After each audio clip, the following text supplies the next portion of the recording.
Hello!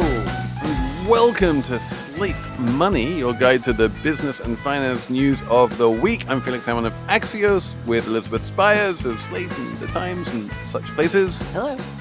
With Emily Peck of Axios. Hello, hello.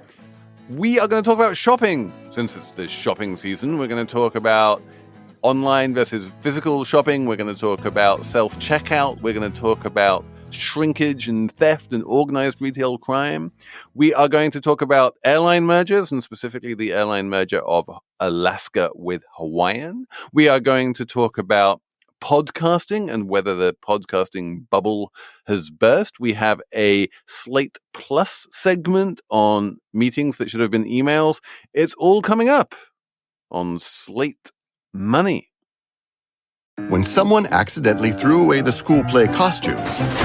Oh, no. Replacements were shipped with FedEx. And with picture proof of delivery, everyone could focus on the perfect opening night. FedEx, where now meets next. For residential delivery only. Hey there, Slate Money listeners. Before we start the show, I just want to let you know we have a story coming up a little bit later from one of our partners, SAP. If your business is reaching an exciting turning point or if you're facing uncertainty, SAP can help you be ready for anything that happens next. To learn more, head to sap.com/be-ready and stick around to hear how AI can future-proof your business. So, Elizabeth, have you done your holiday shopping yet? Did you do that thing that Americans are meant to do on Black Friday and go out and buy lots of Christmas presents? I've done some of it, but I did it all over the internet so far. According to the numbers, about 16%, I think 17%, something like that, of all shopping these days in America is done on the internet. But there seems to be this kind of narrative that everything has moved online.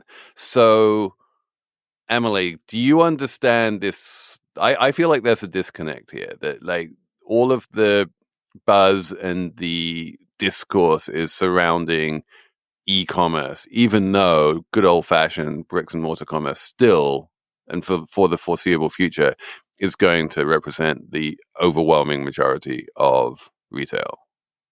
Well, I think the excitement goes where the growth is, and the growth is in e-commerce, is online. The line goes up and to the right. Since the emergence of the internet, more and more people have been shopping online and migrating to online, especially. That surged, obviously, in the pandemic. And then it did fall back a bit, right? Yeah, it ticked back down a little, but it's still elevated from pre-pandemic levels. And one thing that was sort of interesting that I learned in the prep was online sales in the fourth quarter last year were 16% of all retail, compared with about 14% in the first three quarters. In other words, during holiday shopping season, more people start shopping online, even more. You know what I mean? The online grabs a bigger share at that time. So I think that's why. This is intuitive to me because it seems to me that the kind of things that you have to buy in real life or are very likely to buy in real life would include things like groceries or furniture or, you know, just like things that you can't easily browse Amazon for.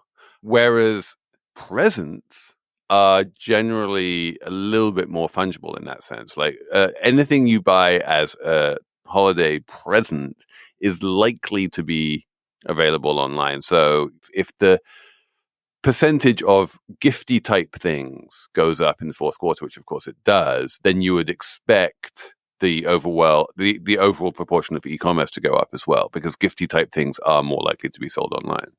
I really not sure I agree. Like I like to go to a store to get inspired to buy things, you know, maybe not for my kids because they submit their lists and I know in advance a lot of the things they want. Do you have a spreadsheet? Does it complete with pivot table? No, I will never have a spreadsheet and I still don't know what a pivot table is. Kids are making Google slideshows of things that they want now. My child drew pictures in case I had no idea what a PlayStation looks like. Does your child listen to Slate Money? No, he doesn't. So in the safety of the Slate Money cone of silence, Is he getting a PlayStation? He is. Oh, lucky kid. Probably going to regret that, but We got one for Hanukkah this past week. It was Hanukkah. We do a family gift, and it was PlayStation 5. Very exciting. We had the 4, though. Did you have the 4, Elizabeth? no. So you're just jumping straight into the 5? Nice. Pretty much, yeah. And did you buy it online? Yes, we did. But I think I'm a little bit of a weirdo in that respect because I find it, first of all, most of our gifts are going to Nebraska or Alabama. And so it's easier to order things online and then just ship it straight there than having to go to the post office and deal with that. And I don't drive. So particularly if you're getting big or heavy gifts, I don't want to lug them home, really. So. Yeah. But I mean, if you're getting a gift for someone and you don't know what you're getting them, then I find it nice to go to a store and kind of like look around and be inspired. Yeah, this is the use case of the shopping mall. Like, you don't even know which store. You just want to walk around the shopping mall until a store inspires you and you walk into the store and you're like, this is the right gift at the right store. I didn't even know this store existed, but now I have found the perfect gift. I don't think I've ever done that in my life, but I do think that is exactly what shopping malls were made for. But Felix, allow me to posit this. You live in a shopping mall. It's true, I do. No, I mean, that is actually true. I bought a Christmas gift for someone who does listen to Slate Money, so I can't say what it is, but I literally bought it while walking down the street in Nolita and walking into the store. And Nolita is basically a shopping mall. Yes. When I lived in New York City, I feel like I was buying random things all the time because you can't help it because there's stores everywhere that you wouldn't plan to go to. But if you just happen to pop by, then it's a delightful experience to separate you from your money. But that doesn't happen in most of the country, I don't think. This gift that I bought, obviously the store has a website. I could have bought it on the website. It would have been a much more, pain in the ass operation, to be honest. Like, the price would have been the same, even if they gave me free shipping, which they probably would not have done. They wouldn't have done the lovely little gift wrapping thing for me. It wouldn't have been nearly as easy. I would have needed to deal with collecting the package, and I wouldn't have been able to just sort of pick it up and hold it and sort of say, oh yeah, this is totally what I want. Like, there are a whole bunch of reasons why, physical retail is not going away and why online retail in many ways has become a kind of lead gen for physical, right? You do a little bit of research on the internet before going out shopping. So you kind of maybe know what you want. And then having found it online, you buy it in real life, which is kind of the reverse of what a lot of people have been, pushing the idea of, go into a store, see what you like, scan it, and then buy it on the internet where it's cheaper. Right. And it's also that it works the other way. Like, I recently bought a couch and we went to the store, but we didn't complete the transaction at the store. And then, once we figured out, okay, this is definitely what we want, then we could just go online and buy it and be all set. To the same store, right? Same store. Yeah.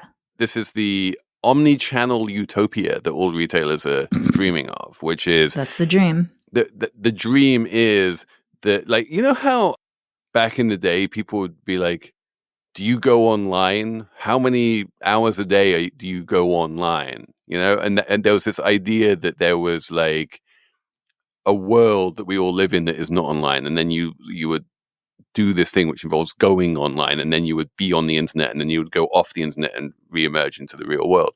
And they were two different things.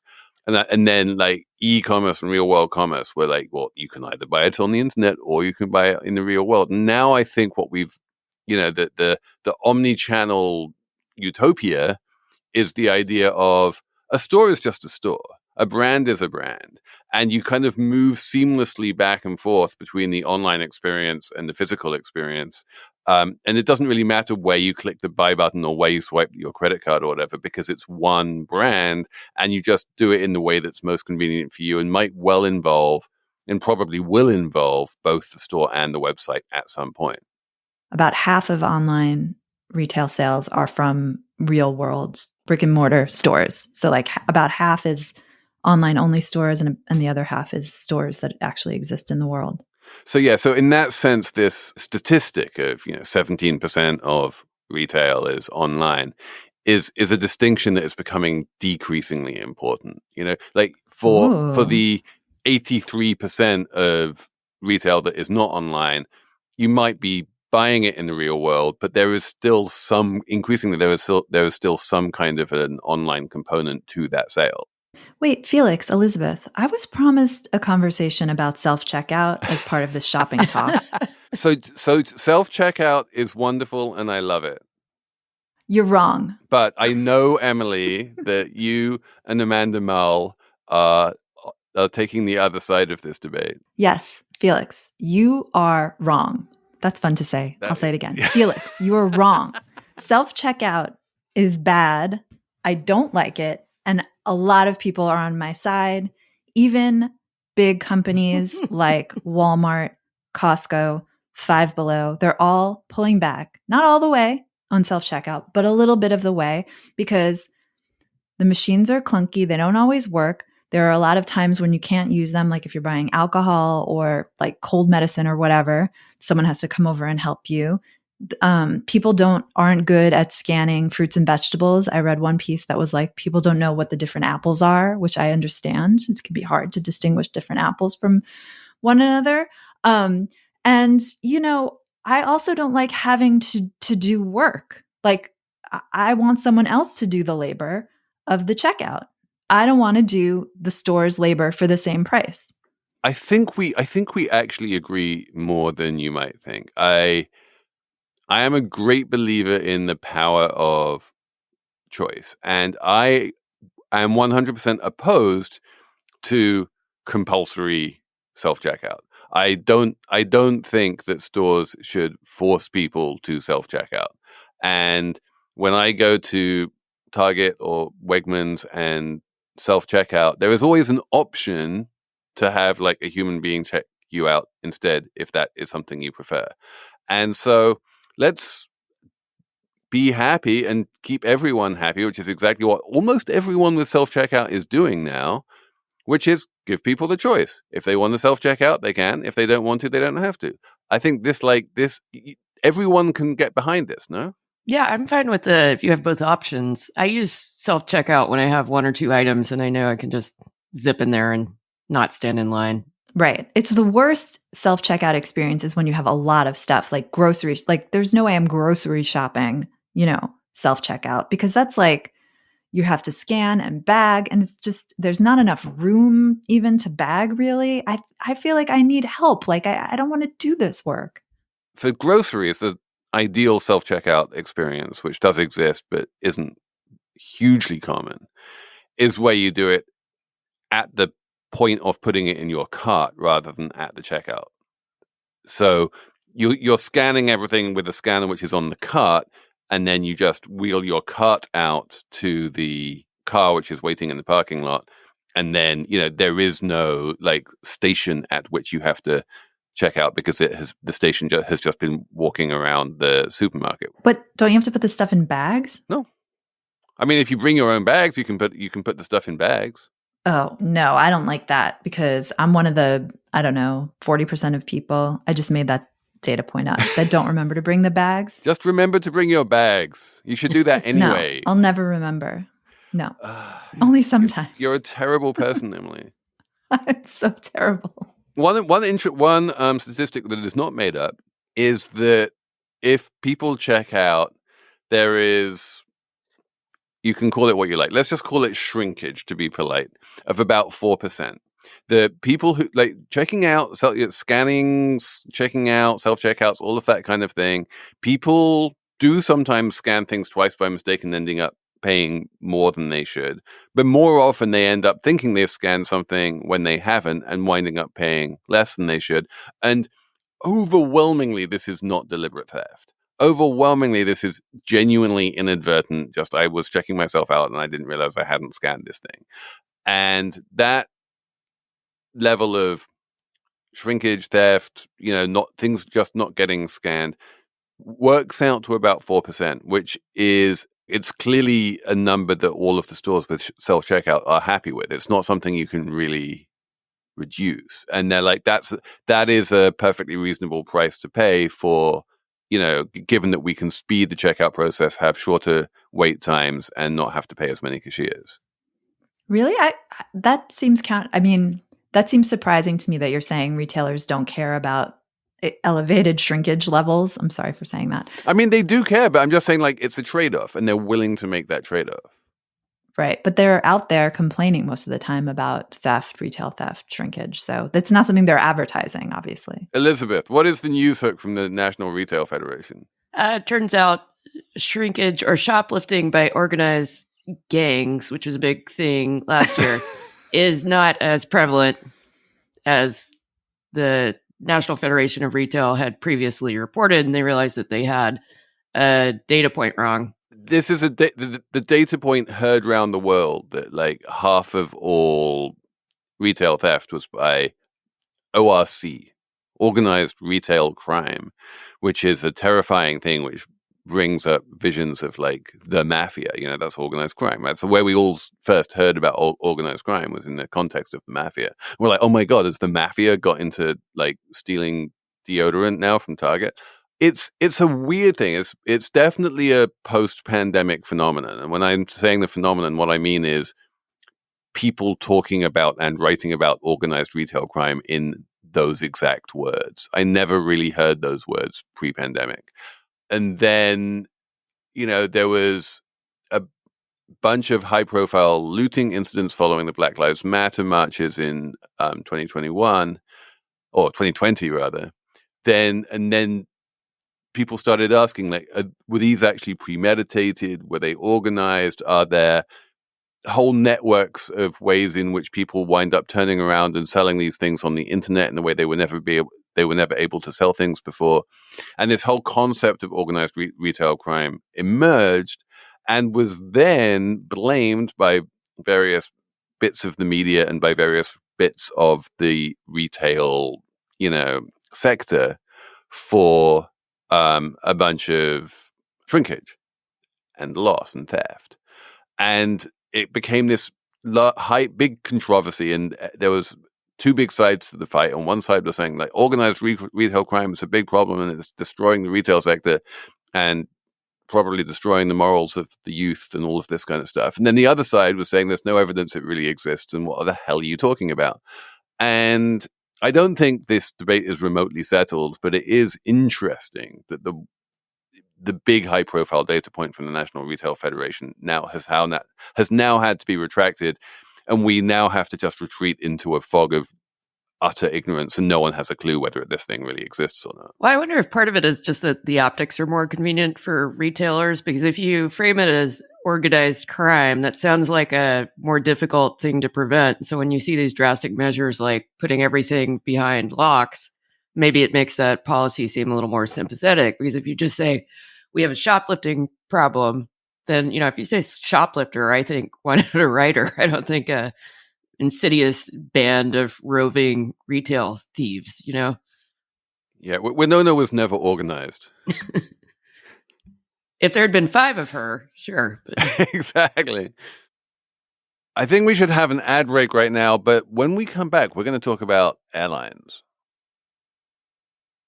Slate Money is sponsored this week by GiveWell, which is just a great place to give money to this year. We shouldn't just be spending on ourselves and our loved ones. There are millions of people around the world who really could use your help. And when you are making a big purchase or even a small purchase, one of the things that you do is just check the claims that the manufacturer is making. Find an independent resource that's rigorous and trustworthy. That's GiveWell. What they do is they look at lots and lots of charities, do rigorous research into which ones are the most effective, where there's the most bang for your buck, where people can be helped the most. And then if you give GiveWell money directly, they keep real-time tabs on which ones need the most money right now and get that money to where it wants to go. All of the money gets passed through directly to these charities. GiveWell takes a 0% cut. And you can find all of their research and their recommendations on their site. It's all free and it is incredibly deep and detailed. Rigorous evidence suggests that your donations will save over 150,000 lives. and improve the lives of millions more. So if you've never donated through GiveWell before, you can have your donation matched up to $100 before the end of the year, or as long as matching funds last. To claim your match, go to givewell.org and pick podcast and enter Slate Money at checkout. Make sure they know that you heard about GiveWell from Slate Money to get your donation matched. Again, that's givewell.org to donate or find out more. Slate Money is sponsored this week by NetSuite. If you have a business that used to be humming but now feels like it's falling behind, if you have teams buried in manual work, if you are taking forever to close the books, if you have no idea what the actual truth is in terms of where your numbers are, then you should know these three numbers: 36,000, 25, and 1. 36,000 is the number of businesses that have upgraded to NetSuite by Oracle. It's the #1 cloud financial system. It includes accounting, financial management, inventory, HR, you name it. 25, NetSuite turns 25 years old this year. That's 25 years of helping businesses do more with less, close their books in days, not weeks, and drive down costs. 1, because your business is one of a kind and NetSuite is a customized solution. It has one efficient system, one source of truth. Everything you need, all in one place. Right now, download NetSuite's popular KPI checklist, designed to give you consistently excellent performance, absolutely free at netsuite.com/money. That's netsuite.com/money to get your own KPI checklist. netsuite.com/money. Okay, let's switch subjects entirely and talk about airline mergers in general and the acquisition of Hawaiian Airlines by Alaska Airlines in particular. Do either of you guys have an opinion on this one? I have just written a massive chunk of my newsletter this week on this subject, but I want to know, like, is this something that is only of interest to me, or is this like a big deal? I think it's interesting that I didn't realize the kind of scale of the consolidation that's taken place in the airline industry, because I don't fly super often, but it's like 4 airlines now control 80% of the industry. It's United, Delta, Southwest, and American, basically. And it seems like the consolidation has not, this is the part where I was kind of wrestling. Has or has not the consolidation been good for consumers or not? Because overall, the price of flying is a lot lower than it used to be, but everyone would agree that it stinks to fly. Yeah, so this is a very sort of Borkian way of looking at it. Like, have consumers got lower prices? And generally, yeah, they have, which is weird when you get this degree of consolidation. And to be clear, like, it's really 3. It's American, United, and Delta are the big 3 U.S. carriers. Southwest is a distant 4th, and then you have Alaska and Spirit and JetBlue as like also RANs, and then everyone else is nowhere to be seen. And they're all trying to consolidate: Alaska, Spirit, JetBlue. They're all trying to beef up. And now Spirit and JetBlue are trying to merge, and Alaska and Hawaiian are trying to merge. And what they're doing is they're trying to merge, the Spirit, JetBlue, Alaska, Hawaiian consolidation is really desperately trying to get, up to the level of a Southwest. But even Southwest is not remotely at the level of a United or an American or a Delta. But beyond prices, I mean, Elizabeth, maybe you can speak to this, but I mean, it's not just prices when you say, like, are consumers better off with the consolidation? It's also the experience of flying, which is worse, right? Yeah, I mean, in my opinion, but you also get nickel and dimed more by the airlines, baggage fees, small things, getting a seat with 2 more inches of legroom will cost you $150 more. Yeah, I think that's exactly the thing that is hard to capture when we're looking at airline ticket prices. It used to be that all of that stuff was included in the headline price, and the headline price was higher. Now it's all become sort of weirdly disaggregated, and the headline prices come down, but people wind up paying more money for checking bags or extra legroom or priority boarding or whatever it is. And so it's hard to to see what's actually happened to, like, we used to be buying a bundle, and now we're buying a fraction of that bundle, and the fraction of the bundle costs less than the bundle did. But it's not clear how many people avail themselves of the rest of the bundle and what's happened to the prices of that kind of thing. So it's actually surprisingly difficult to come to a clear conclusion on whether prices are down, because it's like, prices of what?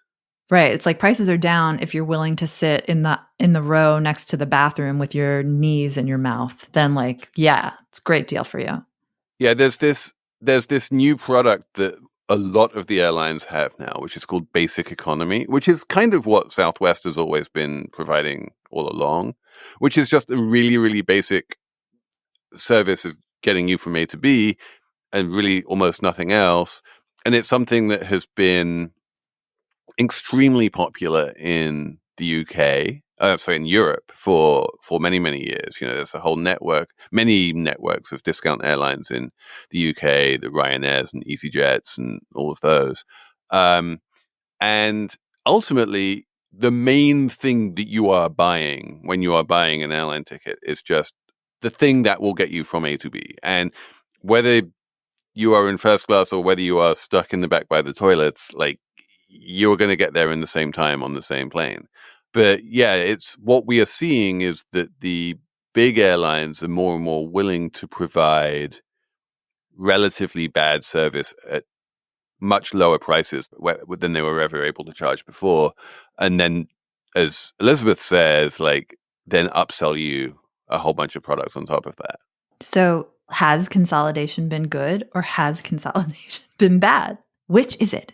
I think people don't like it feels like a bait and switch, right? On some level, I think people prefer to pay more for the all-inclusive bundle than to be sort of suckered in by a low headline fare and then realize that they have to pay all of this extra money for these, other things that they used to take for granted. It's as a consumer experience, you feel bled dry that way, even if the total amount you pay is not actually higher. I think some of the fees also just create some antisocial behavior. If you're on a heavily packed plane and you see people bringing in giant bags because they don't want to pay baggage fees and then trying to cram them into the overheads, it's just, it makes for a miserable experience for everyone. Yeah, no, I mean, I've long been a believer that it's carry-ons that should carry the fee, not check bags. Check bags should be free. Carry-ons should be expensive. And all of the airlines do it the other way around, and that makes no sense to me.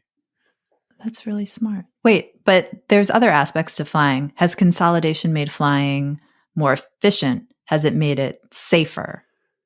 It's been, I mean, like, the safety of flying has been getting, flying has been getting a lot safer very continuously for as long as commercial aviation has existed, pretty much. The commercial aviation industry is very good at making things safer. And in general, things get safer over time. Right now, if you read the New York Times, there's a real problem going on with the air traffic controllers. And that's another place where there's a massive labor shortage. And as a result of that labor shortage, there's, genuine safety worries. That, however, is completely outside the ability of the airlines to fix. What about, I saw a statistic saying that airlines aren't on time, that there's a problem with arriving on time now. It's become worse. Does that have nothing also to do with consolidation? Is that more like tie back to labor shortages and air traffic controllers?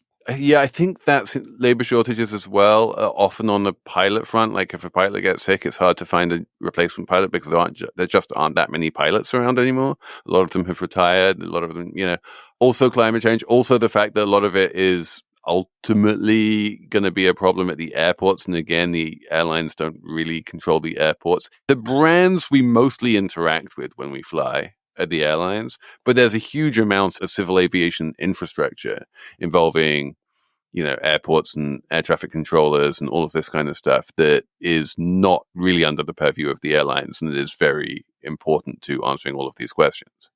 So let's get back to Alaska-Hawaii tie-up. Like, what to make of it then, given all this context? Like, is it good or bad? Is it good or bad?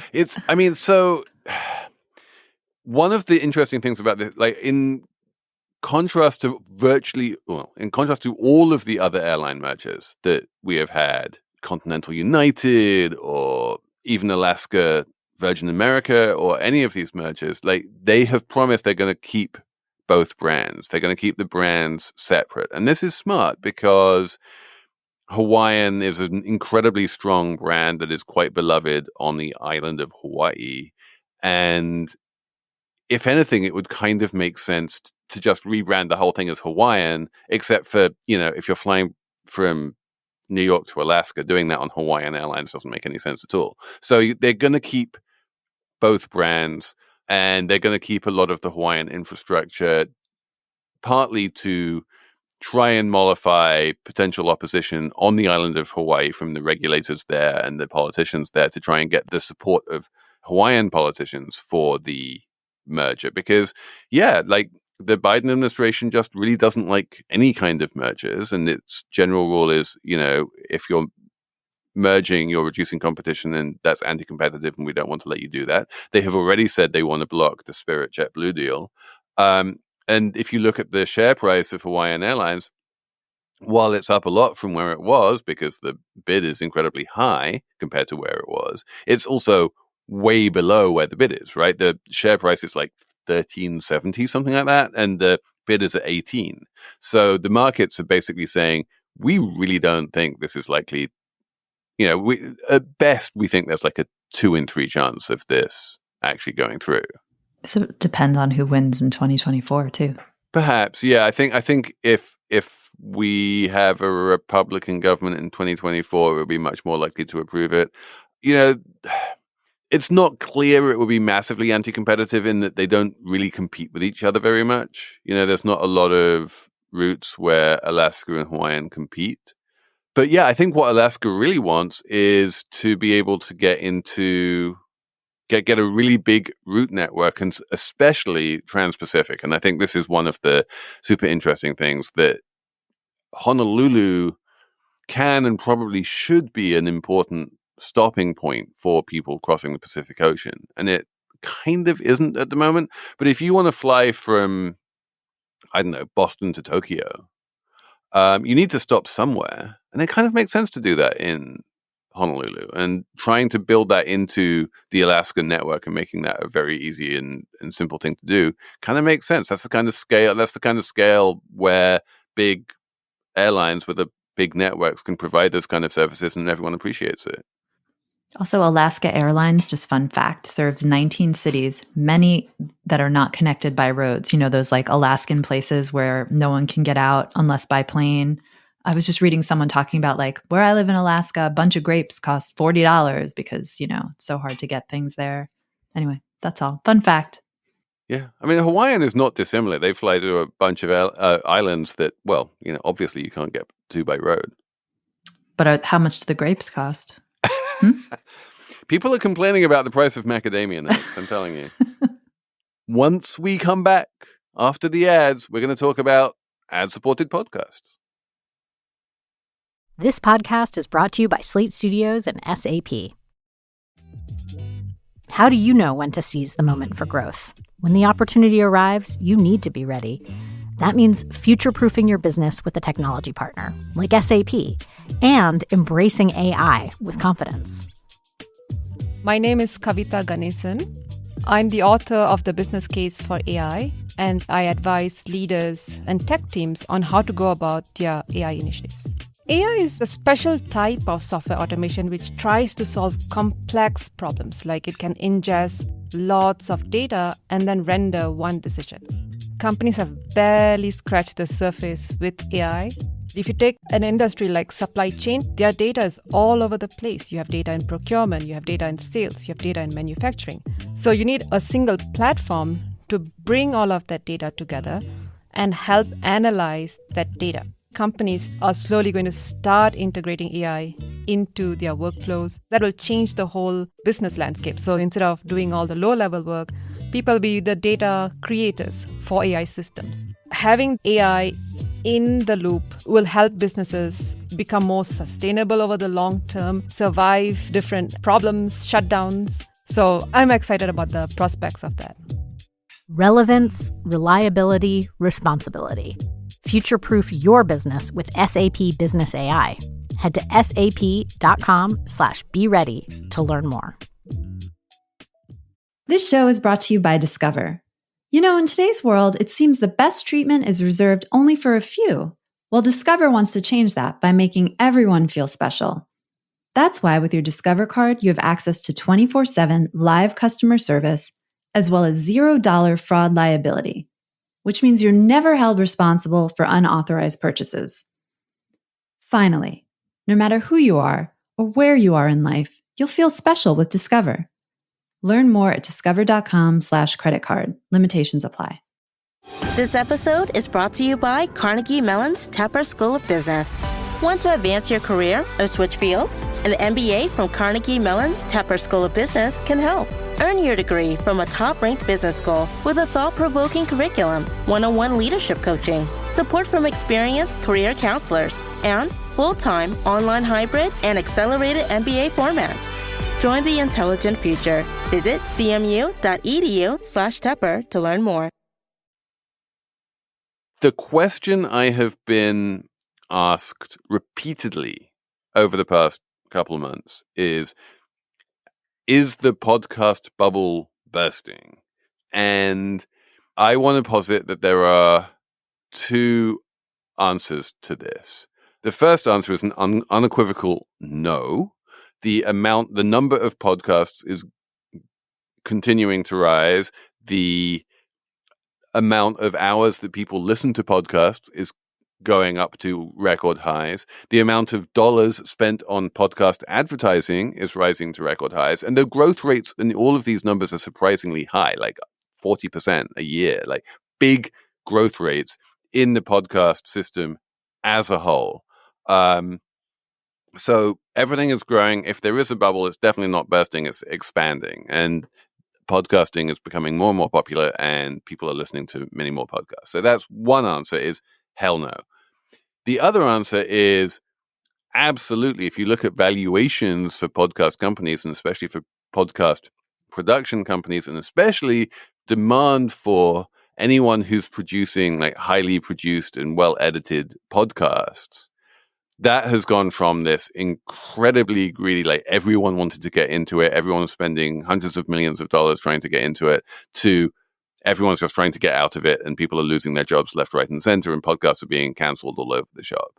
And so if you're looking at the sort of prestige, highly produced podcast world, yeah, there was a period a couple of years ago when everyone in that world was fighting off suitors, and now they're feeling very alone and worried that they are going to lose their job if they haven't lost their job already. We have no self-interest in this segment, so.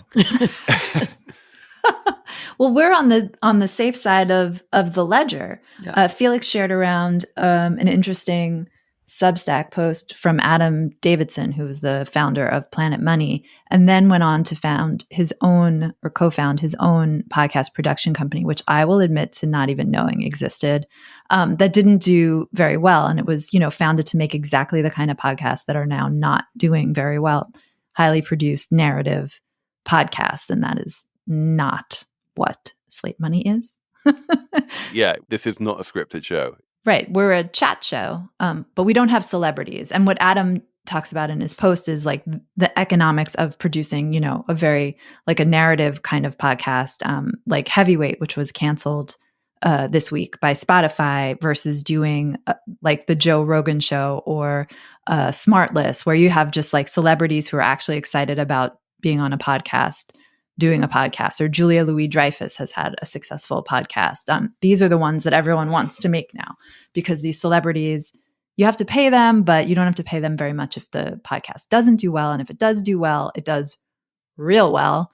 And the production costs are pretty low. So that's like what we've moved towards. And I think for some people that's sad, because I know, as I'm a Heavyweight fan myself, it's sad to me that there'll be more Joe Rogan-y kind of podcasts and fewer Heavyweight kind of podcasts. But I don't think I'm a typical listener. I think, well, the jury is still out on Heavyweight, and I am in the camp that believes that it will live on. It has had a couple of corporate owners along, its road, and it will find someone who wants to produce it, and it will keep on going somehow. I think what happened with Heavyweight was that Spotify just decided that it didn't really want to be in the podcast production business anymore, certainly not the narrative podcast production business. It's not a great way of making money, and it's certainly not enough money to move the needle at Spotify. Spotify is going through big layoffs right now, just trying to become sort of leaner and more efficient and putting more wood behind fewer arrows. They think that the thing they really care about is Spotify subscribers, and they reckon they can convert people to being Spotify subscribers more effectively by doing what they're doing right now with audiobooks, which is like, if you're a Spotify subscriber, you can basically listen to any audiobook for free, which is awesome. And that's a better way of spending their resources than trying to invest in podcasts. So they're taking these podcasts off their books, moving them over to someone else. They don't really mind who. And I do suspect that Heavyweight will live on, that someone will produce it. But I did the math. Heavyweight has been around for 8 years. And over the course of those 8 years, it has produced 57 episodes. So that works out on average to one episode every 7 weeks. And it basically needs to pay for a huge amount of work in producing these episodes and editing these episodes and reporting these episodes and all the rest of it on the back of ads that get placed into one episode every 7 weeks. Like, I don't even understand how intuitively that's even possible without just the world's most enormous audience. And I don't think it's ever likely to get an audience that big. Well, it should. It's a very good podcast. For people who don't know, it's run by this guy, Jonathan Goldstein, who's very funny, but very good at interviewing people. And the Heavyweight is like, people have some kind of like heavy story to like get off their chests. And he does like these he helps people, like, someone did something nice for me 20 years ago, and, I want to reconnect with them, or I want to find such and such a person. So he'll help them find them. He goes on these like long investigations. It's delightful. People should just listen to it. And yeah, I don't know. The economics, I guess, don't make sense. But that's the thing with a lot of journalism. The economics don't make sense. And then other pieces of the media company kind of like cover it, right? That's like investigative journalism at the New York Times or whatever. It's like the style section basically is subsidizing that, right? I mean, something like a Heavyweight podcast, you just need other parts of the company to kind of subsidize it. Which company? Like, I mean, the point is, like, yeah, it's not. There aren't that many economies of scale in podcasting, right? Like, a newspaper is a bundle. If you had just investigations, no one would read it, right? But the idea is that you subscribe to the New York Times and you get a whole bunch of stuff. And most importantly, the operative word there is subscribe. So, there are a bunch of successful podcasts on like the Patreon model where people pay for them, and that works fine. If you have a subscription revenue model, and then you can have ads on top of that as well, then you can start having a much more attractive business model. If you look at that's what Spotify is. So yeah, you're absolutely right. That was the idea behind Spotify. But if you look at what's been happening in public radio, places like NPR and WNYC have been canceling pure podcasts, but not the sort of hybrid shows that are both podcasts and radio shows, like New Yorker Radio Hour, say, or something like that. And the reason is that if you have multiple revenue streams, these things are just much more financially sensible. They make more, the business model is much more attractive. So if you can sell ads on the radio as well as selling ads on the podcast, and also syndicate your show to a whole bunch of other radio stations who will pay you for it, then suddenly you have like 3 different revenue streams, and it all starts making sense. Also, there's different incentives. In a newsroom, you have there's a public interest incentive in doing investigative work that's not profitable and doesn't even have necessarily a huge audience. But doing long form podcasting for a company like Spotify, unless they determine that they need a kind of prestige show or that it really is going to convert subscribers, there's not much incentive to keep podcasts like that within Spotify. It's not their core business. It makes sense to me. And you brought up HuffPost, but it's like Verizon buying HuffPost. I mean, if they were really, really interested in making money from HuffPost, they probably could have like worked on it a bit more. But it wasn't important enough for that. And I feel like with like these prestige narrative podcasts, they're not that important for Spotify to get right or to really work on them, to figure out the model that you're describing, Felix, where you have like the radio stream and the syndication stream. And then like, I don't feel like Spotify needs to do all that. It just needs to get people to sign up for Spotify. And I wanted to point out one other thing about Spotify. Another reason, because we're talking about this right now because Spotify laid off 1,500 people this week and canceled 2 podcasts, Heavyweight, which we already mentioned, and Stolen, which is like a Pulitzer-winning podcast. And I think part of what's happening too is we're in this high-rate environment where money isn't free anymore, and a company like Spotify can't just be a high growth company that isn't, serious about making money anymore. And the days of like spending hundreds of millions of dollars on on podcasts and podcasting companies is over. And the CEO even said something about, they have to refinance some debt that they borrowed during the time when money was essentially free. And now, it's going to cost them a lot. Rates are really high. So they can't just like mess around with this stuff anymore. Yeah, I mean, a lot of that acquisition cost is a sunk cost. They did spend hundreds of millions of dollars, not just on Gimlet, but also on Megaphone, which used to be part of Slate. And, I still feel whenever I walk into the Slate studios, I'm like, yeah, we're still chugging along here, having our little chat shows, and they're great. But like, also, Slate proved to be a great incubator for, that investment in Megaphone made our Slate overlords a huge amount of money. And podcasting, there was this time then that a lot of money was sloshing around, like real big multinational music industry type sums of money, hundreds of millions of dollars, billions of dollars. Sony was getting into it, Spotify was getting into it, and those days of just massive valuations and thinking that podcasting was going to become this big global industry, I think are probably behind us at this point. Or insofar as you do have that kind of thing, it's going to be very talent focused, and so it's going to be, as you say, people like Joe Rogan or Julia Louis-Dreyfus or someone like that, where the money really follows the talent rather than the production company. All right, we should have a numbers round. Elizabeth, do you have a number? I do. My number is 4. And that's the number of nuns who have initiated a shareholder lawsuit against Smith & Wesson for marketing the AR-15 in ways that they consider unsafe and not good for society. Collectively, the 4 nuns own a little over 1,000 shares of Smith & Wesson, which isn't really enough to do anything. So this is, clearly a political statement, I guess, on their part, but it does give them standing to sue the company, I guess. For securities fraud? No, they're alleging that the company has been, the way that they manufacture and market the AR-15 is bad for the company long term because of all the mass shootings and things like that. And they're like, as shareholders, we lose money because it's bad for the company, and therefore what you did was illegal? No, I don't think that's their argument. I mean, you could initiate a shareholder lawsuit for what you consider mismanagement. Like, as in a court of law, rather than just as a sort of putting something up for a vote in a shareholder, proxy or something. Yeah. Amazing. I did not know this. But good luck, nuns. So where are the nuns from?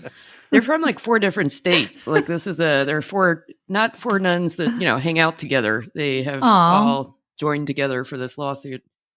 My number is 3.7, which is the percentage of the US population that is unemployed. This is a low number, and it is not only low, it is down from where it was last month. It was 3.9% last month. It is now 3.7%. And what that is a sign that the labor market remains extremely tight, and that Federal Reserve, insofar as it has been trying to slow down the economy and get some slack back into the labor market, has not been hugely successful at doing so. But maybe that doesn't matter, given that inflation seems to be coming down and no one expects inflation to go back up. And so maybe this is exactly the soft landing that we all dreamed of, which is where unemployment remains low and inflation comes down, and you wind up in this Goldilocks zone of low inflation and low unemployment, and everyone is happy. But the vibes aren't happy, but that seems to be where we're kind of heading. The immaculate disinflation. That's it. Immaculate disinflation. I knew there was a phrase I was missing. Immaculate disinflation. Immac disinflation. Immac disinflation. Okay. Do you know the unemployment rate has been below 4% for 22 straight months? Just fun fact. More numbers for you. Fact. Yeah. Emily, what's your number? My number is 500. That is the approximate number of people who lined up at dawn in Paris this week at the opening of France's first Krispy Kreme. Krispy Kreme! Woohoo! The French got really, really into the Krispy Kreme. And I challenge anyone to read an article about the opening of a donut shop and not come away just really wanting a donut, because that's what happened to me. Okay, so I'm going to let you guys into a little secret here. Since you've made it to the end of Slate Money and you are therefore a loyal Slate Money listener, in the new year, we are going to be doing a whole regular series of interview shows where we just like interview one person, either like Emily or I will sit down and talk to one person for, I don't know, half an hour, 45 minutes, something like that, and find someone interesting and talk about something really interesting. And those will come out on Mondays and it's going to be awesome. And I have recorded a couple of these already. And one of them is about Glossier, the cosmetics company. And one of the things I get into in that conversation is this idea of the manufactured queue. It is quite easy. I think this started in Japan. It is quite easy for companies to find ways to get people to line up outside stores. And if you manufacture a queue, that causes an enormous amount of like earned media, basically. And you can create a huge amount of buzz around your brand because everyone sees the queue and everyone goes, oh, you must have a really buzzy and successful brand because of this queue. And I'm like, and this has now made it from Japan to the United States with all of the sort of hypebeast stuff and also cosmetics. And now it seems to have made it over to Paris as well. I can guarantee you that like if you go to the Krispy Kreme store in Paris, like, you know, some random Thursday in January, it's probably not going to have a queue outside it. But I love this way that that the queues have become this indicia of success. The lines. Just for the Americans listening. For the Americans among us, a queue is a line.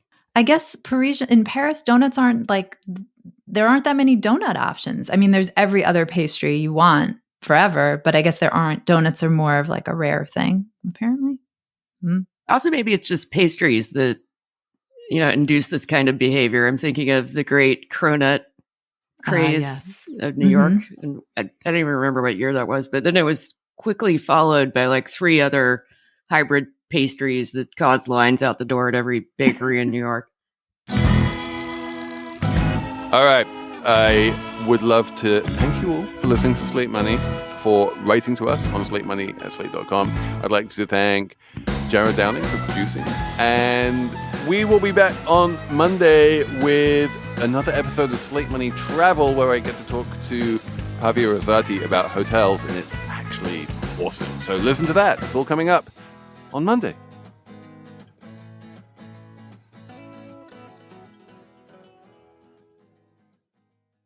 When you save on auto insurance for driving safe with USAA Safe Pilot, you'll feel like a big deal, even in a traffic jam.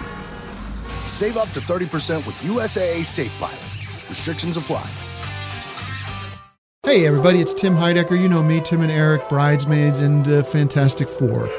I'd like to personally invite you to listen to Office Hours Live with me and my co-hosts, DJ Doug Pound. Hello. And Vic Berger. Howdy. Every week we bring you laughs, fun, games, and lots of other surprises. It's live. We take your Zoom calls. Music. We love having fun. Excuse me? Songs. Vic said something. Music. Songs. Music. I like having fun. I like to laugh. I like to meet people who can make me laugh. Please subscribe now.